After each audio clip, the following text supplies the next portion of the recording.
They say when luck comes knocking, there's no stopping it. A young guy in Japan discovered a white 1988 Toyota Celica GT4 in an abandoned warehouse. This happened to be his dream car. After settling on a price with the owner, he immediately tried to start it. He ran jumper cables from his own car and carefully slid into the driver's seat. According to the seller, the car was running perfectly before it was parked here. The first start attempt failed. The young man reconnected the jumper cables, and this time, the engine roared to life. Without a moment's hesitation, he drove the car out of the cramped warehouse. Because the warehouse was well sealed, the car's exterior looked almost brand new. Just like that, he drove it home, with his friend following behind in his original car. Although he successfully drove it home, he noticed quite a few problems along the way. Now, it was time to restore the car to his ideal condition. The first thing he did was remove the old battery and install a brand new one. The shark-themed seat cover had given him quite a scare yesterday. With the new battery, he could now test the car's classic pop-up headlights, which worked perfectly. He pulled the car into his garage for a closer look. He was extremely pleased with the exterior condition. Under the hood, he opened the radiator cap and found the coolant was still full. He pulled the dipstick and the oil color looked very healthy. However, there were problems. After starting the car, he noticed the check engine light stayed on. He ran a diagnostic test. The error code pointed to a fault in the intercooler system, specifically low water level. He started by adding some water. He also noticed a high idle during operation. He checked all the hoses for vacuum leaks, but found nothing unusual. He jacked up the car, removed the old wheels, and drained the old engine oil from underneath, replacing the oil filter at the same time. Then he refilled it with fresh oil. He also decided to completely drain and flush the radiator coolant. He removed the intercooler's electric pump to check if it was working correctly and took the opportunity to replace the oxygen sensor. Next, he removed the entire intake system to get better access to replace the water temperature sensor. Then came some cleaning work, like descaling the inside of the radiator hoses and cleaning the throttle body. But none of this seemed to be the cause of the high idle. Still, some of the aging and rusted parts in the engine bay had to be replaced regardless. He removed the spark plugs. While they weren't completely fouled, he decided to replace all of them with new ones anyway. Next was the distributor. Its internal condition wasn't great, so he swapped it out for a new one. Some of the wiring in the engine bay had exposed wires, so he wrapped them up with electrical tape for protection.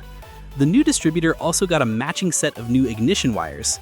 These may seem like small issues, but if left unaddressed, they can lead to major problems down the road. While reinstalling the clean throttle body, he noticed a problem with the clutch slave cylinder. The pedal hadn't felt right earlier. He decisively removed it, cleaned its internals, and installed a new rebuild kit. After reinstalling it and bleeding the air from the system, the pedal feel was noticeably improved. He also replaced the air filter, then topped off the radiator with fresh coolant. He did a quick startup to check the new parts and readjust the ignition type. As you can see, the idle speed had dropped significantly. However, the car was still having trouble starting smoothly. This was due to old fuel in the system, so he added some fresh fuel directly to the tank to mix with the old stuff. After another startup, as the new fuel slowly made its way to the engine, the situation greatly improved.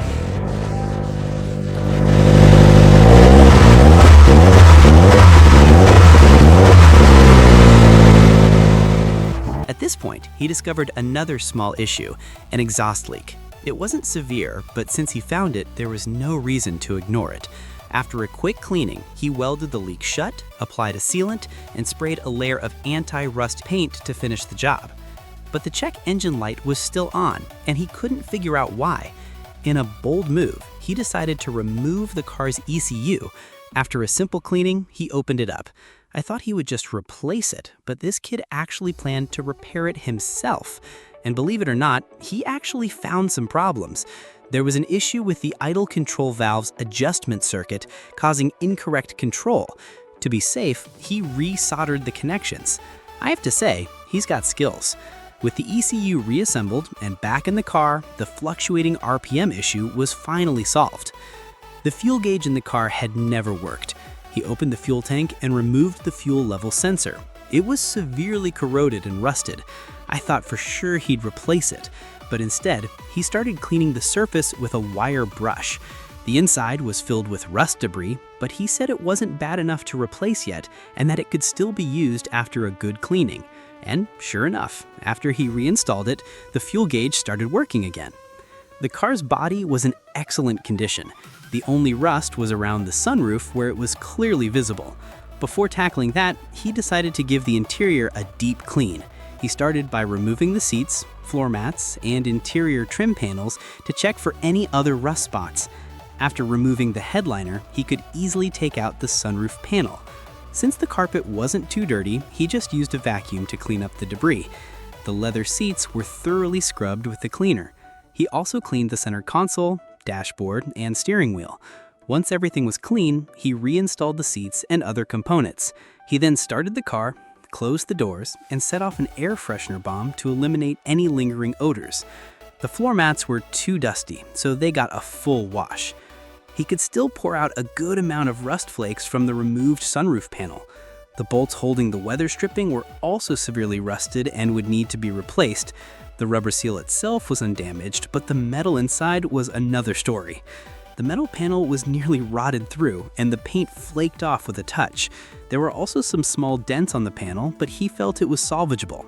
He started by sanding the dented areas, then focused on the heavily rusted edges, cleaning off all the surface rust. He used sandpaper for the areas the power sander couldn't reach. After half a day, most of the rust was gone. After that, he soaked the panel in a rust dissolving solution to remove as much of the internal rust as possible. While the panel was soaking, he went out and bought new tires, which he had mounted right away. Now he could lower the car back onto the ground. There was also a dent on the roof itself, which also needed to be repaired and repainted. After a long soak, all the rust on the sunroof panel was gone. He rinsed it with clean water, then dried it thoroughly. Now the repair could begin. Because the rust was so severe, he had to first patch it with some welding, then grind it smooth. He used a filler to seal the tiny pinholes, and then began the final sanding and shaping of the entire panel. To prevent future rust, he first applied a rust converter paint, followed by a coat of anti-rust primer. He didn't miss a spot, even spraying rust-proofing wax into the crevices. He sealed the edges to prevent water from seeping in, and then gave the whole thing a final coat of paint. With that, the sunroof repair was complete. After reinstalling the weather stripping, it was ready to go back on the car. The work was incredibly detailed. As for the car's body, while he didn't do a full respray, he did give it a complete polish. With the help of some online forums, he finally found the cause of the check engine light. It turned out to be a faulty sensor that measures the intercooler's water level. He decided to replace it immediately. Now, when he starts the car, the light stays off. He slowly drove the car out of the garage. Taking advantage of the beautiful weather, he gave the car one last thorough cleaning. And with that, the revival of this 1988 Toyota Celica GT4 is complete. The first thing he did was take it out for a spirited drive. So, for all the brothers watching, are you a fan of this classic Toyota? Let us know in the comments. We'll see you next time.